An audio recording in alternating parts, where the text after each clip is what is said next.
Assalamualaikum warahmatullahi wabarakatuh. Kami dari kelompok 3 dan pada kesempatan kali ini kami akan berdiskusi tentang hak numpang karang pada tanah adat.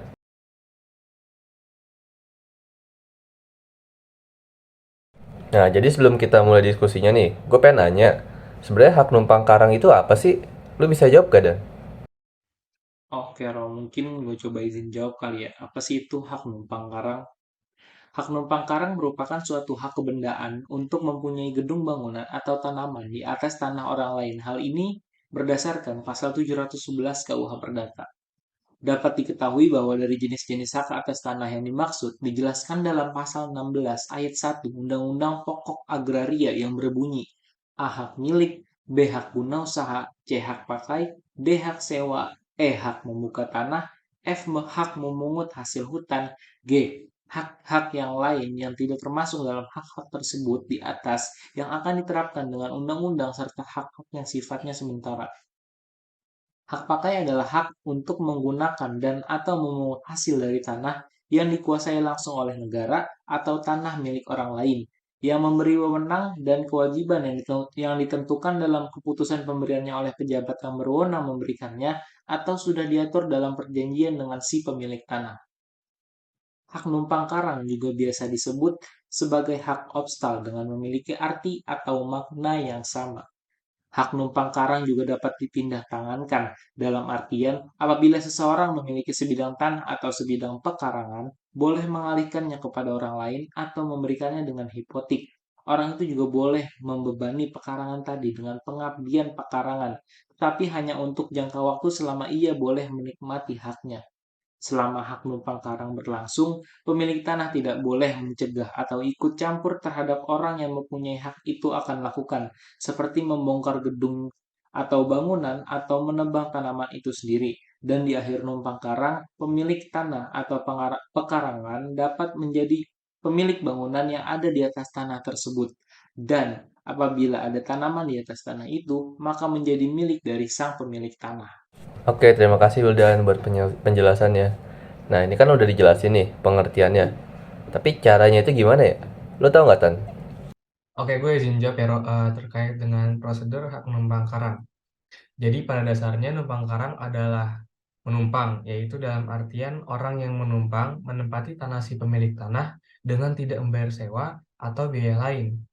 Tapi biasanya orang yang menumpang akan memberikan imbalan berupa tenaga ataupun bantuan secara cuma-cuma ketika si pemilik tanah tersebut mengadakan suatu acara ataupun membutuhkan bantuan.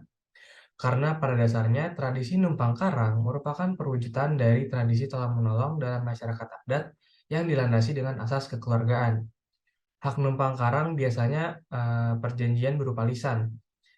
Lalu apabila tidak dilandasi oleh suatu perjanjian, maka sesuai dengan pasal 719 KUH Perdata, pemilik berhak mengakhirinya sendiri. Setelah hak numpang karang tersebut berjalan selama 30 tahun dan sedikit-dikitnya diberitahukan 1 tahun dengan surat oleh jurusita kepada yang mempunyai hak numpang karang.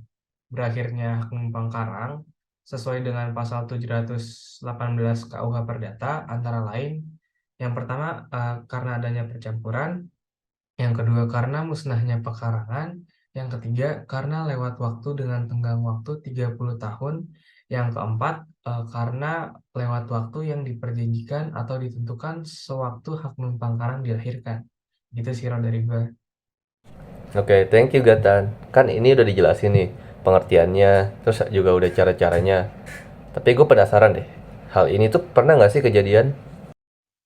Oke, gue izin jawab ya, Rob. Ini ada sih salah satu contohnya di Desa Serigading, Kecamatan Lubuk Dalam. Dalam pelaksanaan numpang di Desa Serigading, Kecamatan Lubuk Dalam, tidak dikenakan pajak oleh pemerintah desa, dikarenakan pemerintah desa melihat bahwa masyarakat yang melaksanakan numpang karang tersebut belum ada yang berhasil, sehingga dikhawatirkan apabila dikenakan pajak, maka akan memberatkan masyarakat yang melakukan numpang karang. Walaupun hak numpang karang ini telah dikenal di berbagai daerah di Indonesia dan lazim digunakan, bukan berarti semua pelaksanaan dari hak numpang karang dapat berjalan lancar. Terkadang, sengketa antara pemilik tanah dengan orang yang menumpang juga kerap terjadi.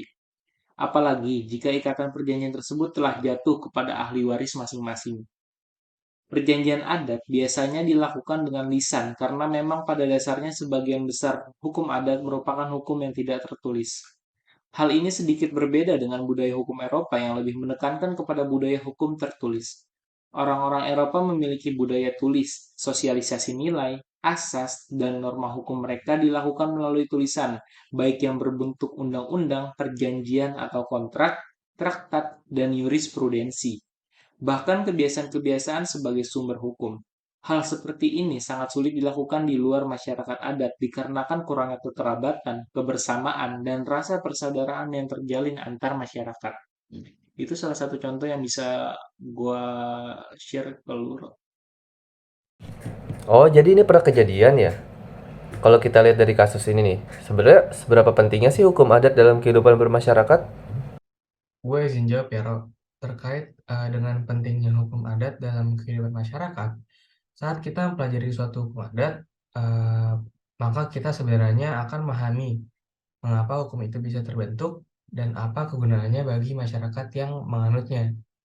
Mengenai manfaat dari hukum adat, jika kita melihat hukum adat dari segi praktiknya, maka hukum ini akan efektif dan bermanfaat jika dapat digunakan untuk menjelaskan serta menyelesaikan segala permasalahan yang terjadi di tengah masyarakat adat tersebut.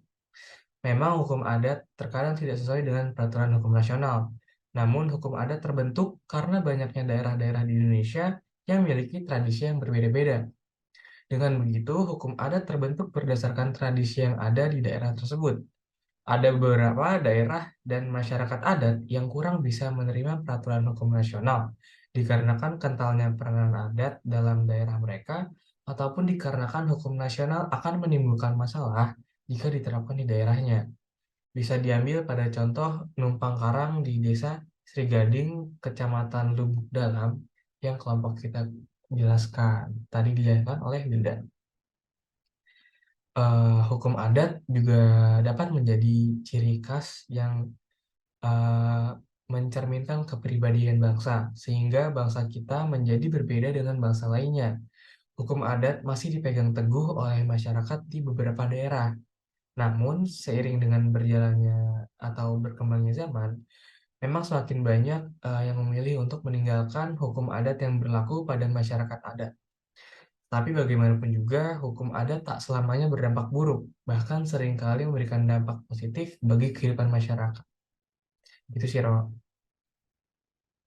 Oke, sekian dari kami kelompok 3 mengundurkan diri. Jika ada kesalahan mohon maaf. Assalamualaikum warahmatullahi wabarakatuh.